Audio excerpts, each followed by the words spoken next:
Hello, hello, hello, and welcome to the Happy Holidays year wrap-up with the Cat and Sam show. I'm Cat. And I'm Sam, and I'm really excited. It's Christmas Day. I've got my sparkly jumper on, and Woohoo! yeah, I chuffed like a it. bit. So yeah, happy Christmas, happy holidays, happy Yuletide to everybody. Right? Kwanzaa, Happy Hanukkah, And all the holidays all collide. of the holidays all collided into one, yeah. And just hope you're having a happy, peaceful, and loving time as best you can, as much as possible. So, how about you? Exactly. How are you feeling? I'm feeling good. I'm happy. I'm going to be around my people, and we'll be opening presents here pretty soon, and I'm excited. I let somebody else, buy some things, and so I get to be the one going, "What was that?" I didn't know I was involved in that. Because I think that's always the thing for me. I mean, the biggest joy is like the hiding of the presents, the not knowing, people not knowing what they're getting, and that kind of thing. But I mean, obviously, it's been a really tough year. Quite often Christmas is weaponized in domestic abuse situations. So, I just found little pockets of love and joy wherever we could. And now I sort of reclaim various bits, probably in a different way, new traditions, new things. What about you? I'm gone sort of like right back to my Irish roots now of it being about the solstice and about winter being that time of rebirth. We've just had the longest day. No, the longest night, the shortest day. Let me get it right. Oh God, I've had too much eggnog. And actually kind of reveling in that, and about it, this season being about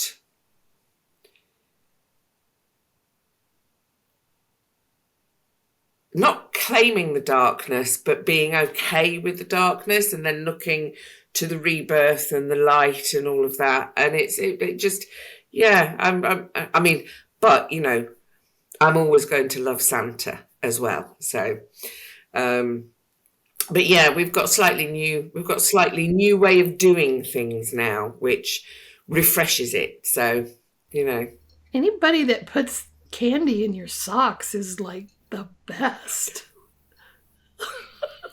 I know. I mean, I don't know who thought of that, but Santa, or Saint Nick, is who thought of that. But what a gem! I mean, I think the stockings, in a way, are almost the best. All the little. I remember those as a kid, and at the end of the bed, and still do them. I love it. I love it. That's awesome. I feel like that. If you look at Christmas past and just the, like you're talking about, the darkness that was there, and that the darkness that is still there for some, because some people have to be in it, or they have to be going into it because they're going home and they're choosing to do that. They are still negotiating that this understanding that you can be in the darkness and still be the light, be in the darkness and still see the light. That the two of those extremes can exist and do exist in nature, right? So, as well as life, and looking for the joys, and as I reflect over this last year in getting to know you and being on our show that we've done. What a joy and a gem I've found in my little bestie And we wait to see what this holiday or this year brings, and a little bit of that, and I don't know, living in this moment when I get to spend it with you for a few minutes. Absolutely, and right back at you. I mean, it's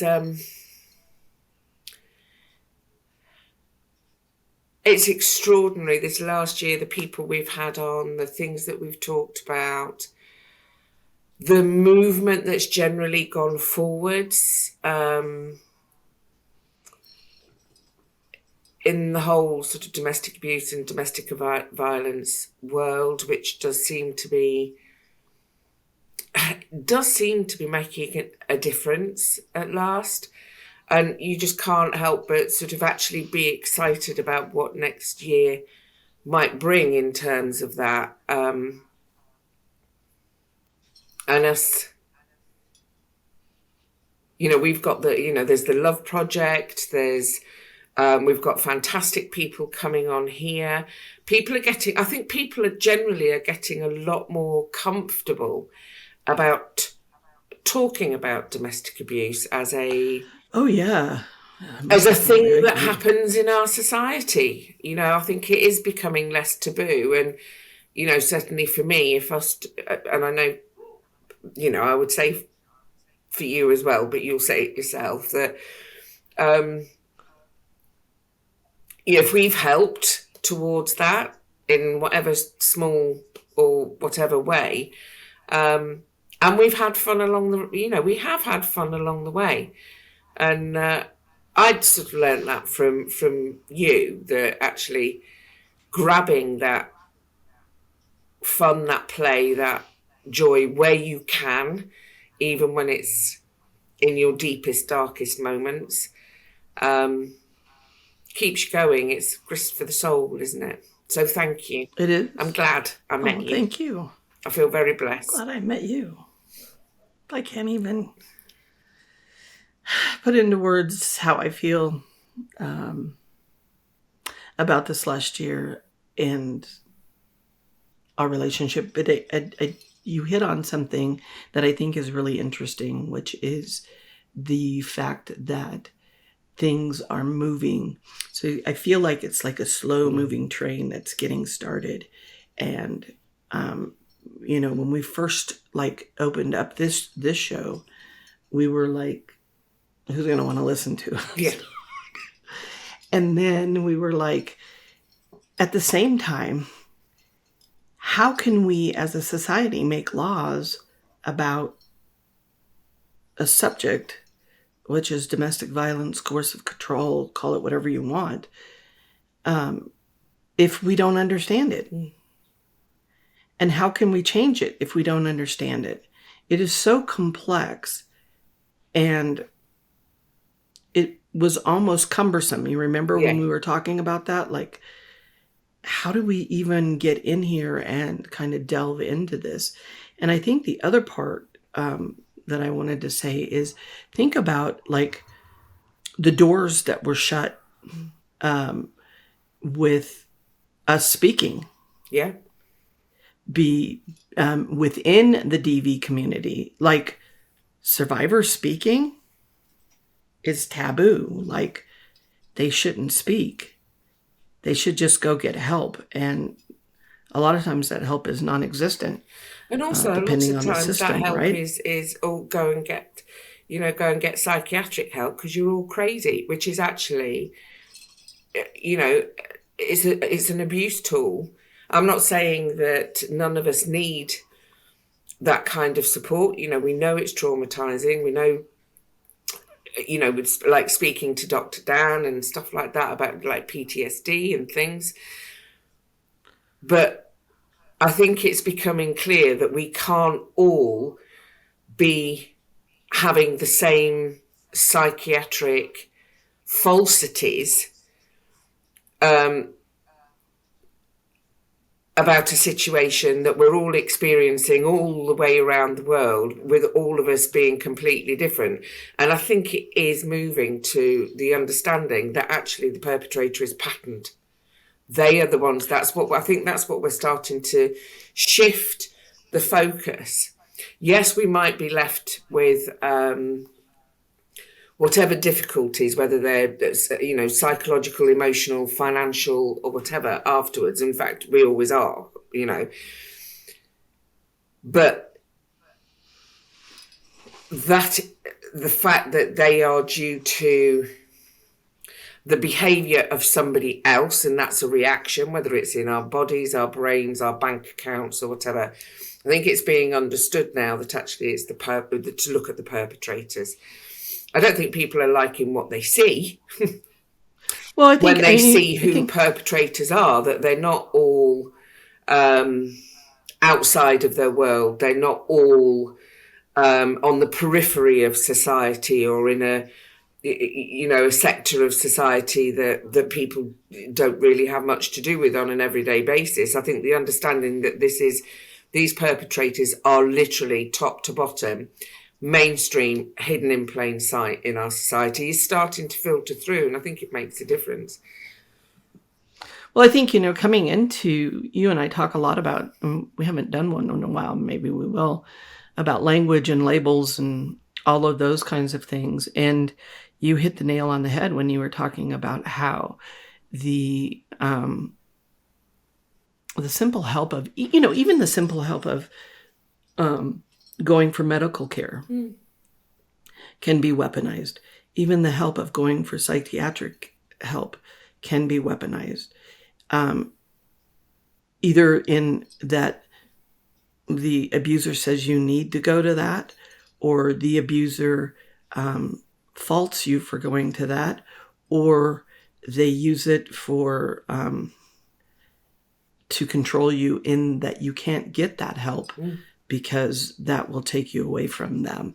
I mean, people don't understand the intricacies that are there, that are in play, trying to maneuver people. That's why you can't blame the target. The target is not so calculated that they're trying to think, how can I hurt this person? And they're trying to think, how do I get out of this without being hurt? And how do I get kids out of this? And then it's the whole, you get into judicial systems and they're like, well, now you're alienating the kid. No, I'm not. If it was my neighbor doing this, nobody would argue with the point, right? But we can argue the point because it's a parent, because they donated some genetic body part to this child, Well, I'm not talking about just males, but I'm talking for Christmas Day. Right. But I am talking about the fact that it's everywhere. Yeah. And I think you said it, plainly. I mean, one of the worst narcissists I know is a person that calls themselves a Christian and behaves in a manner at which he uses the Bible as a way to hurt somebody, and then you've got all these acts of just people weaponizing. Yeah. Like you were talking about weaponizing presence and weaponizing. I mean, normal people don't think about things like this. Because it shouldn't actually have to enter your sphere. It shouldn't have to, but unfortunately it is. And it's getting so commonplace now, I mean, it really, really is with our young, and we do need... So for me, 2024 is about doing more of that. The film Love, ? That's going into more film festivals, hopefully. The plan is for it to be on quite a big streaming platform come January.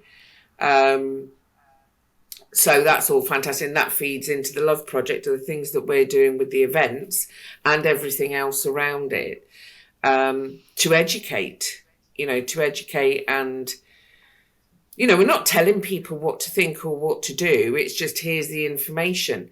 Make of it what you will. But it's the information that needs to get out there, because You know, just You for can't have. instance, sorry, but just for instance, like when we're talking about, Christmas is weaponized, there's a lot of people they won't get what you mean by that. They won't No, understand because the language. because Others who have experienced it will completely get it, but those that haven't, they say, well, what do you mean by that? So we have to help them to understand, I think. well, yeah, and that's that's why we were that's why I even brought up language, Mm. because language, like I heard one yesterday that was like helpless weaponized helplessness. And And that is this idea that I can't help because I don't know how to do it or I don't want to do it. So like the whole loading of the dishwasher, I can tell you how to do it, but my hands don't work well enough for me to do it. So there's this weaponizing of helplessness that I can't do that. okay. That's a bad example. No, no, no, That's no. the I'm only just, one I can think of it I'll process at the it. moment.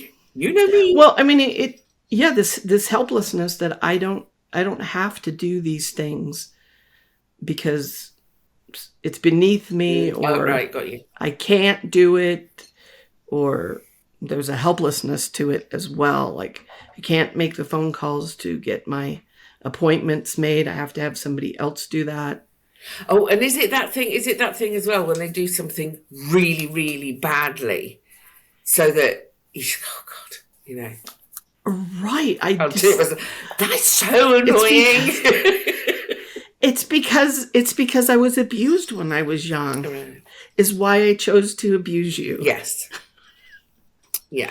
I don't know. I That don't know doesn't fit that either. helplessness one, but it is about language, and when you understand it from a survivor's point of view, we have the ability to both you and I can do this in a manner as to which we feel safe, and other people don't have that, and we get that. And I've had people reach out through our pages and stuff asking that, and we wouldn't be here if we thought we were going to be harmed. But at the same time, we feel like that if somebody doesn't speak about it in a manner, then it's just going to be more of the same.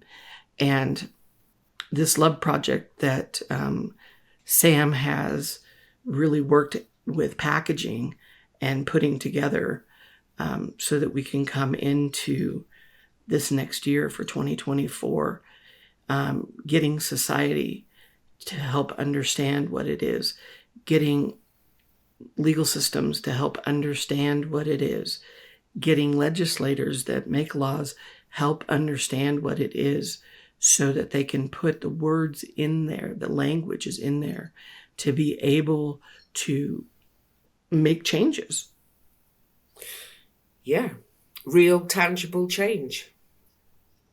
And I think that's what you're dealing with over there in England, and we could go on about that. But really, we just wanted to wish everybody a Merry Christmas and a Happy New Year, and we hope that you come along with us for this ride. Sam and I have been doing these Advent calendars, and we've had fun We in doing have. them.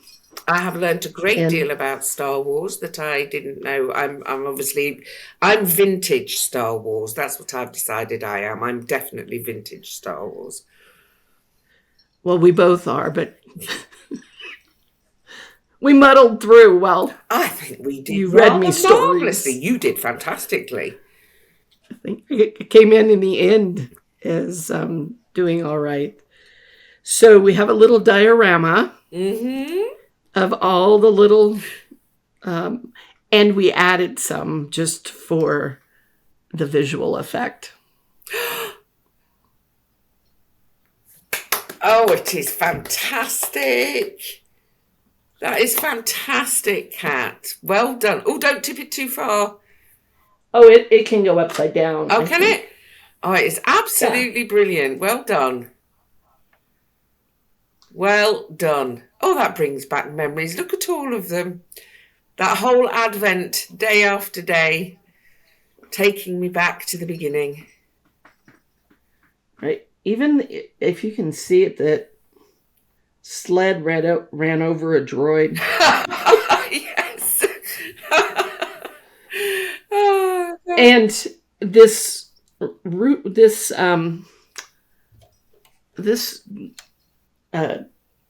gunk, Yeah. if we take off that black piece and put a red nose on it, it can be Rudolph. We didn't do that, but Fantastic. No, I can see it. I can see it. No, oh, it's absolutely brilliant, darling. look at the Emperor. Oh, he's marvellous. He is magnificent, I have to say. This one we turned into the Millennial Falcon. Yeah. It didn't come that way. We just decided that. But that is the beauty of Christmas. Is right? You make it yours. Own it. Exactly. So. Exactly. Own it. And even if you can't do it on the outside, do it inside. Absolutely. Give yourself that love and that joy that comes from within. Give it to yourself. We're right there with you. Absolutely. You're not alone this And we Christmas are sending that joy and that love to you all. So, and Merry Christmas, my darling. Much love surrounds you. And see and you us in 2024. Yes! We're putting that out into the universe that Sam's going to come visit me in the United States. Welcome to 2024. We hope everything that you hope and the joy that you have comes into play in 2024. We're shooting for you. Merry Christmas. Bye. Jingle bells, jingle all the way. Oh, what fun it is to ride in a one-horse open sleigh. Hey! Hey! Jingle bells, You're the best jingler bells. I know. Oh!